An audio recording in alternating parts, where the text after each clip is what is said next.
നാരായണം ഭജെ നാരായണം ലക്ഷ്മീനാരായണം ഭജെ നാരായണം നാരായണം ഭജെ നാരായണം ലക്ഷ്മീനാരായണം ഭജെ നാരായണം വൃന്ദാവനസ്ഥിതം നാരായണം ദേവ വൃന്ദൈരഭിസ്ഥിതം നാരായണം വൃന്ദാവനസ്ഥിതം നാരായണം ദേവ വൃന്ദൈരഭിസ്ഥിതം നാരായണം. നമസ്കാരം.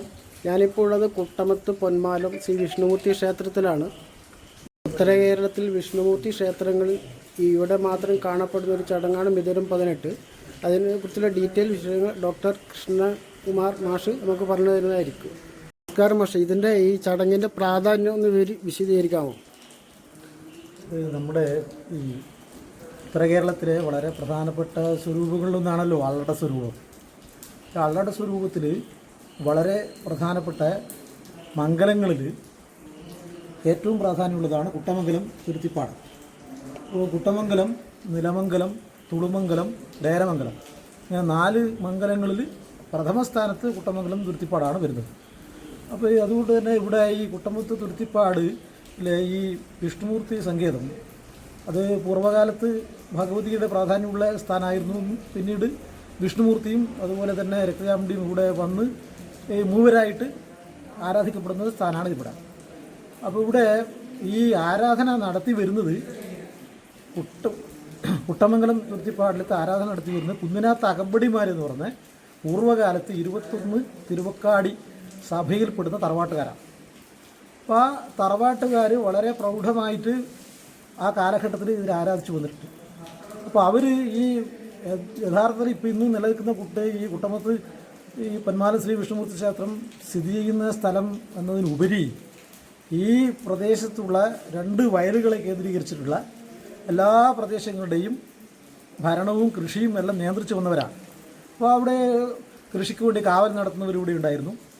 ആ പൂർവികന്മാർ കൃഷി സംരക്ഷിച്ചിട്ട് ഇവിടുത്തെ കൊണ്ടുവന്നിരുന്നു. നായാട്ട് നടത്തിയിരുന്നു. ഇവിടെ വലിയ ഔഷധ സേവ, അതായത് ധന്വന്തിരി പ്രസാദുള്ള വിഷചികിത്സ ഇവിടെ നടത്തിയിരുന്നു.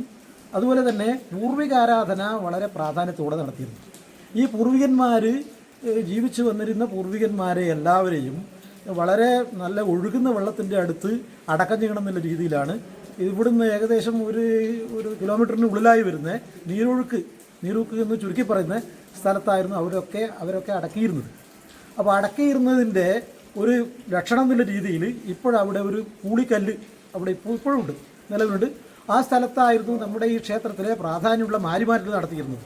വലിയ 1-2 ഏക്കർ വീതി ഇവിടുന്ന് സ്ഥലമുണ്ടായിരുന്ന അവിടെയാണ് ക്ഷേത്രത്തിൻ്റെ സ്വർണ്ണപ്രശസ്തി പറഞ്ഞിരിക്കുന്നത്. ക്ഷേത്രത്തിൻ്റെ കൊട്ടാരം സ്ഥിതി ചെയ്യുന്നത് ആ സ്ഥലത്തായിരുന്നു. അവിടെ നടത്തുന്ന പൂർവികാരാധനയുടെ ഭാഗമായിട്ടാണ് നമ്മൾ ഇവിടെ മാത്രമാണ് ഈ എല്ലാ വർഷവും മിഥുനം 18 കർക്കിടകം 18 നടത്തുന്നത്. മിഥുനം 18 നമ്മൾ ആരംഭിക്കും. ഒരു മാസത്തെ ഈ ആരാധനയ്ക്ക് ശേഷം കർക്കിടകം 18 അത് സമാപിക്കും. അപ്പം അന്ന് സാധാരണ രീതിയിൽ പറഞ്ഞു വരുന്ന കാര്യം നമ്മളിവിടെ ആ ദിവസം നമ്മൾ നാടൻ മൊഴിയിൽ പറയുന്നത് കൂളിയെ ഇളക്കുക എന്നുള്ള രീതിയിലാണ്. കൂളിയെ ഈ മിഥുനം 18 ഇളക്കും, കർക്കിടകം 18 കൂളിയെ പിടിച്ച് കെട്ടുന്നതാണ്. യഥാർത്ഥത്തിൽ അതിൻ്റെ ഒരു ശരിയായ അർത്ഥത്തിൽ പറഞ്ഞാൽ നമ്മുടെ പൂർവികന്മാരെ ഈ കർക്കിടക മാസത്തിലാണ് ഏറ്റവും പ്രധാനമായിട്ട് പൂർവികാരാധന നടത്തുന്നത്. അത് മിഥുനം 18 മുതൽ കർക്കിടകം 18 വരെയുള്ള ദിവസങ്ങളിലാണ് പൂർവികാരാധനയ്ക്ക് ഏറ്റവും പ്രാധാന്യമുള്ള ദിവസങ്ങൾ. ആ ദിവസം ഈ ക്ഷേത്രത്തിൽ പ്രത്യേക അടിയന്തരവും കാര്യങ്ങളെല്ലാം നടത്തിയിട്ടാണ് ഈ പൂർവികന്മാരെ ആരാധിച്ചു വരുന്നത്. അതിലാണ് മിഥുനം 18 നമ്മൾ ഇവിടെയുള്ള ഈ ക്ഷേത്രത്തിൽ വൈകുന്നേരം അടിയന്തരം കഴിച്ചതിന് ശേഷം ഇവിടെ നട തുറന്ന് വെച്ചിട്ടുണ്ട്. ഇവിടെയുള്ള 4 കാവക്കാരാണ്. ആ 4 കാവക്കാരും കർമ്മിയും ഇവിടെ നിന്ന് നേരെ വിളക്കും കാര്യവുമെല്ലാം എടുത്തതിന് ശേഷം ഈ നേരത്തെ പരാമർശിച്ച കൂളിക്കല്ല് പറഞ്ഞ സ്ഥലത്തേക്ക് അന്ന് വലിയ വിളക്കോ കാര്യമൊന്നുമില്ല, അവരുടെ കൈവിളക്കിൻ്റേതായിട്ടുള്ള വെളിച്ചത്തിൽ അവിടെ പോവുകയും കൂളിക്കല്ലിൻ്റെ മുകളിൽ അവർ ഇരുന്നിട്ട് അവിടെ നിന്ന് അവിടെ ഈ മുറുക്കാൻ തുമ്മാൻ തിന്നതിന് ശേഷം അവർ നീട്ടി തുപ്പി അതിനുശേഷം അവിടെ നിന്ന് വളരെ ഉറക്കെ കൂവും, 3 പ്രാവശ്യം കൂവും. അപ്പോൾ കൂവി വന്ന സമയത്ത് അന്ന് ഈ ചുറ്റുപാടെല്ലാം എല്ലാവരും അറിയും. ആ കൂവിയിട്ട് തിരിച്ചു വന്നിട്ടാണ് ഇവിടെ വന്നിട്ട് ഈ അടിയന്തരം പൂർത്തീകരിക്കുന്നത്. അപ്പോൾ അന്ന് നമ്മൾ ഇവിടെ കാണുന്ന മറ്റ് ബലികർമ്മങ്ങളും കാര്യങ്ങളെല്ലാം പൂർവിക ആരാധനയുടെ ഭാഗമാണ്.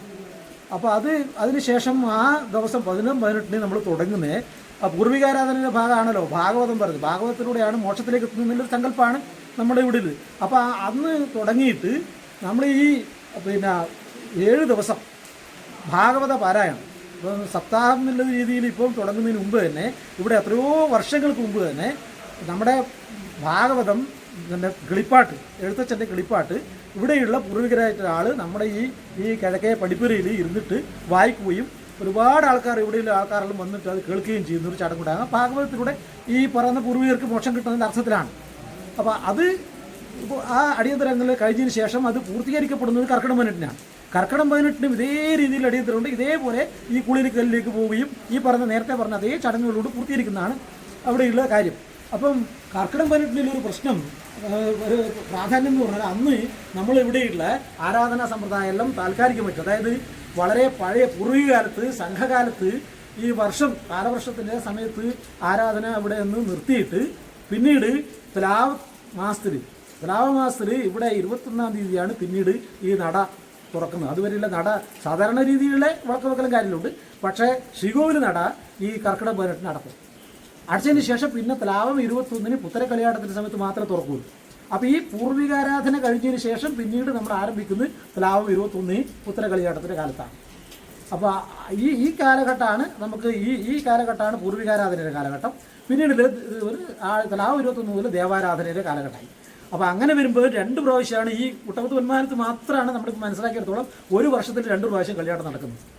അത് തുലാവം 21 മുതൽ 23 വരെ പുത്തരി കളിയാട്ടം. ആ സമയത്ത് നമ്മളിവിടെ ഇവിടെ പച്ചക്കോലം നടത്തും. ഇത് ഇവിടെ കാണുന്ന ഈ മേലേരിയിൽ മേലേരിയിൽ സാധാരണ കാണുന്ന രീതിയിൽ തീക്കോലം അവിടെ ഉണ്ടാവും. അതിനുശേഷം മേടമാസത്തിൽ 4 ദിവസം കളിയാട്ടമാണ്. മേടമാസം 27 മുതൽ 30 വരെ 4 ദിവസം. ഈ 2 പ്രാവശ്യം കളിയാട്ടം നടത്തുന്നത് നമ്മുടെ ഈ ചുറ്റുപാടുന്നല്ല, നമ്മൾ അറിയപ്പെട്ടിടത്തോളം കാലം ഈ ഒരു സ്ഥലത്ത് മാത്രമേ ഉള്ളൂ. അത് മാത്രമല്ല, പൂർവ്വകാലത്ത് നമ്മൾ എവിടെ പാമ്പ് കടിച്ചാലും, എത്ര ദൂരെ ഈ പ്രദേശത്തുള്ള പാമ്പ് കടിച്ചാലും ഇവിടത്തേക്കാണ് ആൾക്കാരെ കൊണ്ടുവരുന്നത്. അവരെ മഞ്ചലിലെല്ലാം കേട്ട് കൊണ്ടുവന്നിട്ട് ഇവിടെ കൊണ്ടുവന്നതിന് ശേഷം ഇവിടെ നിന്ന് ഇപ്പോൾ ആ കാണുന്നതാണ് നമ്മുടെ ഇതിലൊരു ധന്വന്തിരി ശില എന്ന് അതിനെ പറയുന്നത്. ധന്വന്തിരി കല്ല്, ആ വലിയൊരു കല്ല് അവിടെ ഉണ്ടായിരുന്നു. ആ കല്ലിപ്പം അവിടെ കാണാനുണ്ട്. ആ കല്ലിൻ്റെ മുകളിൽ ആൾക്കാരെ കൊണ്ടുവന്ന ആൾക്കാരെ കിടത്തിയതിന് ശേഷം ഇവിടെ നിന്ന് 101 പാഞ്ഞ് വെള്ളം ഇവിടെ നിന്ന് എടുത്തിട്ട് കൊണ്ടുപോയിട്ട് അവരുടെ ശരീരത്തിൽ ഒഴിക്കും. അവരെ ശരീരം മുഴുവൻ കിടുകിട വറക്കുന്നവരെ ഒഴിച്ചതിന് ശേഷം അവരെ കൊണ്ടുവന്നിട്ട് നമ്മുടെ പടിപ്പുരയിൽ അവിടെ കിടത്തി ഈ നമ്മുടെ ഇവിടെയുള്ള മഞ്ഞപ്പൊടിയുടെ അത് ഉപയോഗിച്ചിട്ടുള്ള തീർത്ഥവും അതുപോലെ അതിൻ്റെ കൊണ്ടുള്ള ചികിത്സയും മാത്രമാണ് നടത്തുന്നത്. വേറെ ഒരു തരത്തിലുള്ള മരുന്ന് കൊടുക്കില്ല. പക്ഷേ ഇവിടെ വന്നിരിക്കുന്ന വലിയ പക്ഷം ആൾക്കാരെല്ലാവരും അതിൽ നിന്ന് മുക്തരായിട്ട് തന്നെ പോയതാണ് ചരിത്രം. അതിൻ്റെ ഭാഗമായിട്ടാണ് ഇവിടെ നിന്ന് കാസർഗോഡ് നിന്നുള്ള നമ്മുടെ നമ്മുടെ ഇതല്ലാതെ മുസ്ലിം സമുദായത്തിൽപ്പെട്ട ആൾക്കാർ പോലും അങ്ങനെ ഒരു ചികിത്സയിൽ കിട്ടിയ ആൾക്കാർ ഇവിടെ വന്ന് ഇവിടെ പിൽക്കാലത്ത് ഈ പ്രാർത്ഥന നടത്തിയതായിട്ടുള്ള വിവരം നമുക്കൊക്കെ കിട്ടിയിട്ടുണ്ട്. അത് മാത്രമല്ല, ഈ ചികിത്സിക്കുന്ന സമയത്ത് അവരവിടെ കിടത്തിയാൽ അവരൊരു കാരണവശാൽ അന്ന് രാത്രി ഉറങ്ങാതിരിക്കാൻ വേണ്ടിയിട്ട് പാട്ട് പാടാൻ വേണ്ടിയിട്ട് ഇവിടെ ആൾക്കാർ മാറി നിന്നിട്ട് ഏതെങ്കിലും പാട്ട് പാടുകയോ അല്ലെങ്കിൽ എന്തെങ്കിലും പുരാണ ഗ്രന്ഥം പാരായണം ചെയ്യുകയോ ചെയ്യുന്ന വലിയ ചടങ്ങുകളൊക്കെ ഇവിടെ നടന്നു വരും. മറ്റൊന്നെന്ന് പറഞ്ഞാൽ നമ്മുടെ നേരത്തെ ഇപ്പോൾ ഞാൻ പറഞ്ഞ കാവലുണ്ട് എന്ന് പറഞ്ഞാൽ നമ്മൾ എവിടുന്ന് റെയിൽവേ സ്റ്റേഷനിലേക്ക് പോകുന്ന റോഡിൽ അവിടെ നമുക്കൊരു കാവൽപ്പുരയുണ്ട്. ആ കാവൽപ്പുരയിൽ നിന്ന് ഇതിന് തുടക്കം. കാവൽപ്പുരയിലാണ് അവിടെ ആ വലിയ കടവടക്കൻ വയൽ എന്ന് പറഞ്ഞു കഴിഞ്ഞാൽ ഉത്തര കേരളത്തിലത്തെ 2ാമത്തെ വയലാണ്. ആദ്യത്തെ വയൽ കോലത്ത് വയലാണ്, 2ാമത്തെ വയലാണ് ഈ എടമങ്ങൽ വയൽ. അപ്പോൾ ഈ വയലിൻ്റെ കാവൽ നിൽക്കുന്നത് ഇവിടെയുള്ള ഈ കുട്ടമംഗലം തുരുത്തിപ്പാടിൻ്റെ ആധിപത്യമുള്ള കുട്ടമത്ത് പൊന്മാലത്തെ 4 കാവക്കാരാണ്. ആ കാവക്കാർ അവിടെ ആ കാവൽ തുടങ്ങിക്കഴിഞ്ഞാൽ ഈ പുരയിൽ എല്ലാ ദിവസവും അവർ വീത് ഉണ്ടാക്കാറുണ്ട്. അത് ഒന്നെങ്കിൽ ചില ദിവസം അവിടെ വീടുണ്ടാക്കും, ചില ദിവസം തറവാട്ടുകാരുടെ വീട്ടിൽ. അതുപോലെ അവർക്ക് കഞ്ഞി കൊടുക്കുന്ന ശീലം. അവരുടെ കയ്യിൽ ദണ്ടും വടിയും അതുപോലെ കയറും ഒക്കെ ഉണ്ടായിരുന്നു. അവർ ഈ 4 ഭാഗത്തും അങ്ങോട്ടും ഇങ്ങോട്ടും തെക്കോട്ടും വടക്കോട്ടും അതുപോലെ തന്നെ കിഴക്കുന്ന് പടിഞ്ഞാറോട്ടൊക്കെ പോയിട്ടാണ് ഇത് സംരക്ഷിക്കുകയും ഈ നെല്ല് നമ്മൾ ഇവിടെയുള്ള ആൾക്കാരുടെ വീടുകളിലേക്ക് എത്തിക്കുകയും സഹായിക്കുകയും ചെയ്തിട്ടുണ്ട്. ഇതാണ് ഇവിടെയുള്ള ഒരു പ്രധാനപ്പെട്ട കാര്യങ്ങൾ. പിന്നെ ബാക്കിയുള്ള ഇവിടെ ചടങ്ങിൻ്റെ ചില പ്രത്യേകതകളും കാര്യങ്ങളും നമുക്ക് പിന്നീട് ഒരു സന്ദർഭത്തിൽ പറയാം.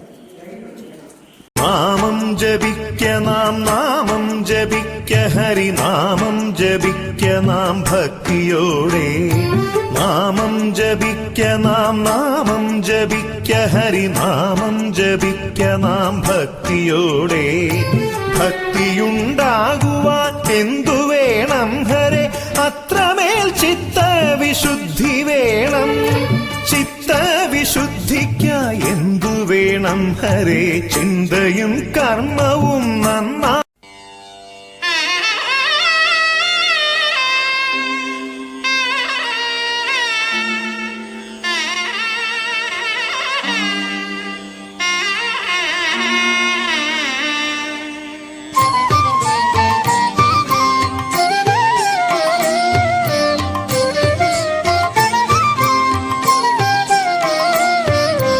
ഒരു നേരം തൊഴുതുമടങ്ങുമ്പോൾ തോന്നും ഒരു വട്ടം കൂടി തൊഴേണമെന്ന് ഒരു വട്ടം കൂടി തൊഴുമ്പോഴും തോന്നും ഇതുവരെ തൊഴുതത് പോരെന്ന് അകതാരിൽ നിറയുമീ അനുപമ നിർവൃതി ഗുരുവായൂരമ്പലത്തിങ്കൽ മാത്രം ഒരു നേരം തൊഴുതുമടങ്ങുമ്പോൾ തോന്നും ഒരു വട്ടം കൂടി തൊഴേണമെന്ന്